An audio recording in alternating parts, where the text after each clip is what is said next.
And I remember sitting across from the interview panelists, and behind them, they happened to do it in the anatomy department. I mean, how intimidating. So behind them were like large jars of organs in like formalin, like sat behind them, and like tiny babies.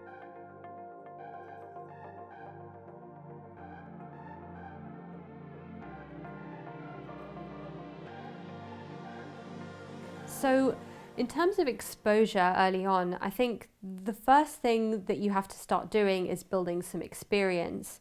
And the only experience you have as, as a young kid is being a patient, right, from time to time. So the only experience you have of like medicine is going to your GP when you've, I don't know, got a rash or a cold or whatever. So the obvious place to start was my GP. So when I realized that I was going to apply to medicine, I just walked into my GP surgery and I spoke to, no, in fact, I waited till I actually had an issue, a problem. I didn't fabricate one, but I waited till I had an issue. And then I remember being sat like opposite my GP with my mum.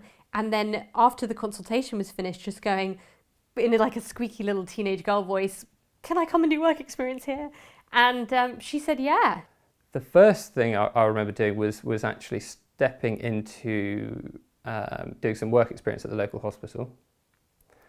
That was organised through a consultant orthopaedic surgeon whom I had actually seen as a patient previously.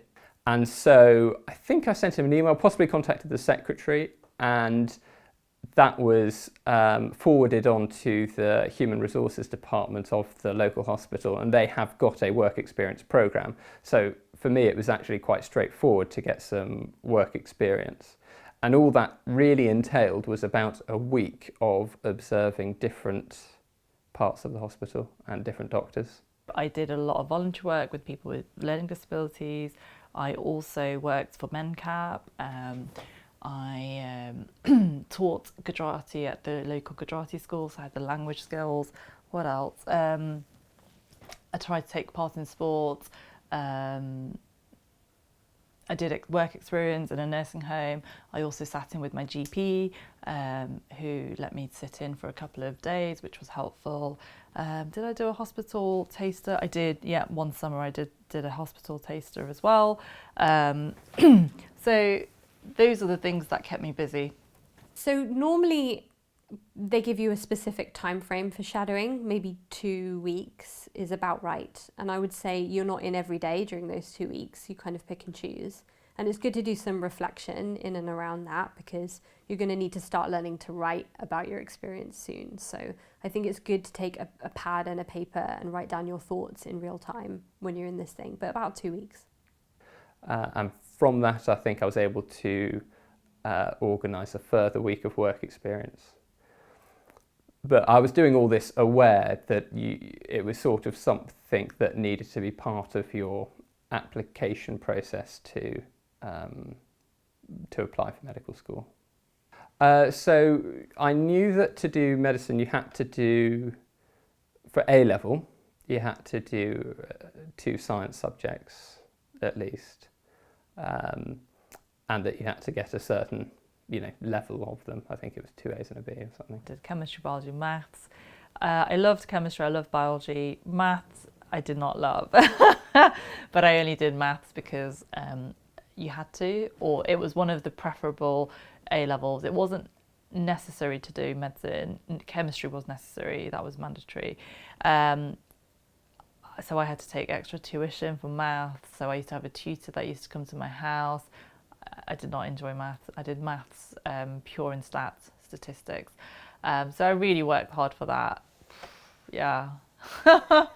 During my A-levels, when it became more clear to me that yes, I did want to apply to medical school, there were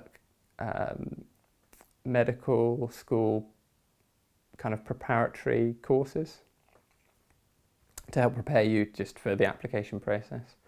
So there were a couple of days up in the University of Nottingham, I think. So I applied for those and attended those, which were quite helpful. Because the thing about medicine is, of course, the competitive nature of it. So if you don't get into it, you want to choose your 3rd or 4th or fifth A level on the basis that it could open doors in other areas. So just be really strategic about that. So I chose psychology because I knew that at the time you had 6 options for university applications, but maximum 4 for medicine. So I knew I had to put in 2 applications for something else. So I thought, well, I may as well do something that can do that. So I applied for psychology as well at university level. So the application process for medical school is very similar, or was at the time, it was very similar to applying for any subject at university. I think the only difference at this stage was that you could only apply to 4 medical schools as opposed to 6. But that was a relatively straightforward process. You put your personal statement together with the subjects that you're doing, and you just go from that, really. So you do your UCAS application, and the UCAS application itself, gosh, difficult to write, like really difficult, because especially if you're not in a position where you've managed to get any work experience at all. So, you know, the key is, how do you get the work experience? And then when you do, how do you write about it? Because you've not been writing about it before. So I think those are some hurdles. And then you write your application, and then you hopefully get some interviews.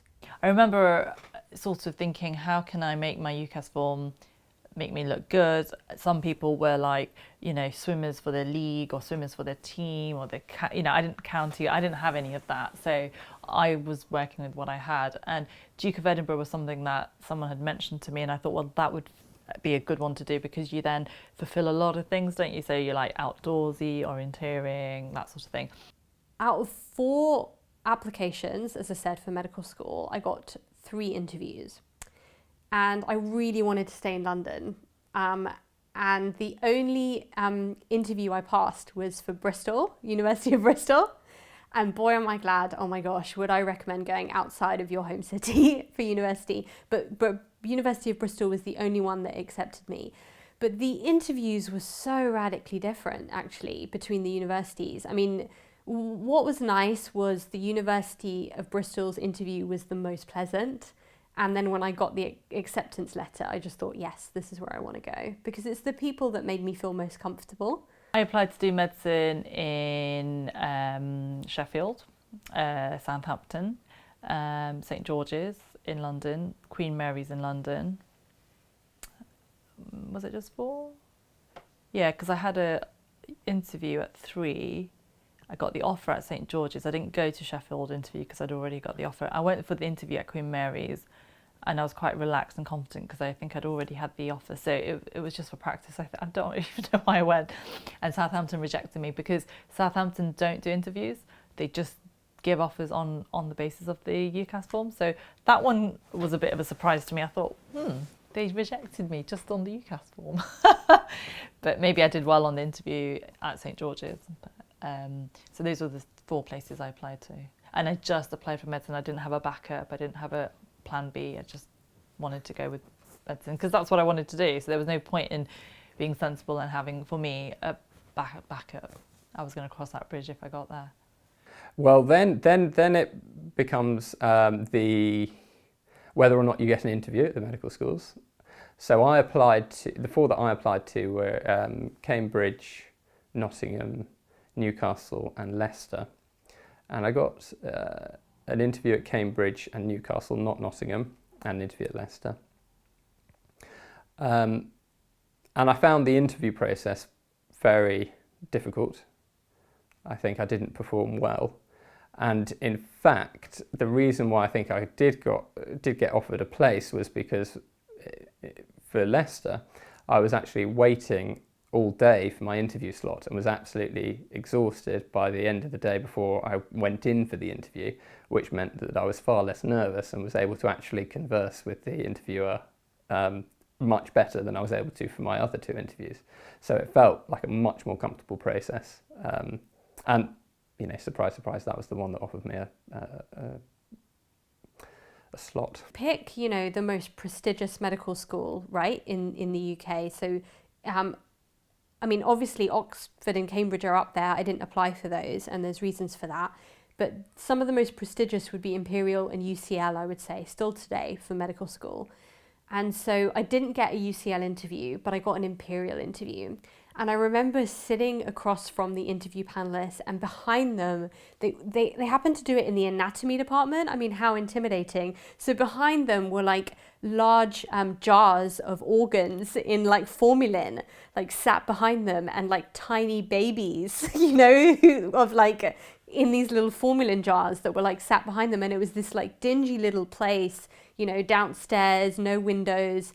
And there were these like professors sitting there with ties and jackets, and they were asking these really intimidating questions like, what was the last journal article that you read? And on top of that, expecting me to have read scientific journals, what was the last news article you read? And it's this like impression that, you know, Imperial expect you to be this up-to-date, well-rounded individual at such an early stage. And obviously I flunked all of those questions and did not answer them well. You know, compared to University of Bristol, where I sat down and the first thing they did was like offer me a cup of tea and ask me how my journey was. So, you know, it just goes to show that I think, you know, the thing about interviews, and I would say this right now, you are interviewing them as much as they're interviewing you. And remember that when you're, you know, when you're going for these interviews, just remember that you are interviewing them because this is your life. Like university is a huge chapter. And the people behind the desk are representing them. And I think I'm really glad I didn't get into Imperial because I just didn't want to be part of that. It was just this goal, and so I knew exactly what I had to do.